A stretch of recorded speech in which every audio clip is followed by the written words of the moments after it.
January 16, ayan, at andito nga tayo sa Palacio de Memoria, mga brother. Ayan, at makikita nyo dyan yung mansion na yan. Ayan o.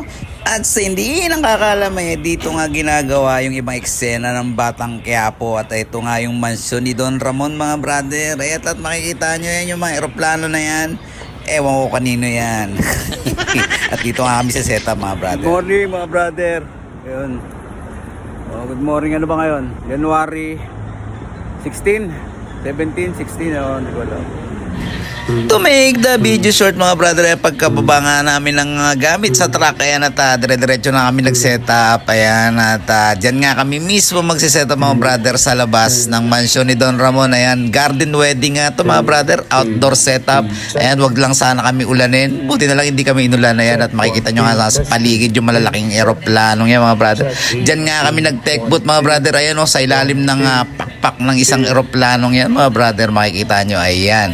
So ayan, paikutan lang natin, mga brother. Ayan, dyan tayo, garden wedding. So, bandang mga hapon na yan, mga brother, mga 5 o 5:30 na yan. Medyo dumilim na yan at na-test na natin at na-focus na natin yung mga ilaw natin dyan, mga brother. Ayan, medyo dumidilim na. Ayun, at hindi nga kami inulan dyan, mga brother. So, goods na goods ang panahon at swerte natin dyan, mga brother. Dahil doon ginagawa yung ibang event niya, doon sa isang tent mismo sa loob, mga brother. So, eto na, no, medyo gabi na, start na ng program. Ayan, at may mga guests na, mga brother. So anytime mag-i-start na rin yan. At bago mag-start, mga brother, ayan, at paikutan muna natin yung view sa labas, mga brother. Ayan, yung building na hindi pwedeng tamaan ng ilaw, mga brother. Ayan, at paikutan na natin dahil anytime mag-i-start na at mag-i-start na rin yung trabaho natin dyan, mga brother. Ayan, ang bahay ni Don Ramon, mga brother. Makikita nyo nga, laki.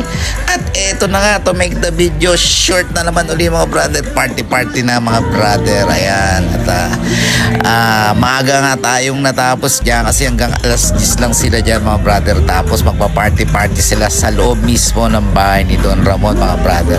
So ayun lang.